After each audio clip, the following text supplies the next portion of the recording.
চোখেরই জলে লেখা কত যে কবিতা ঝরে পড়ে প্রতিদিনই তোমারই নামে।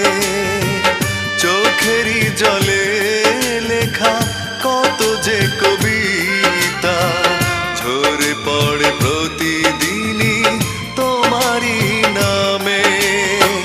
যেদিন চোখের জল শুকিয়ে যাবে মনে রেখো সেদিন আমার মরণ হবে।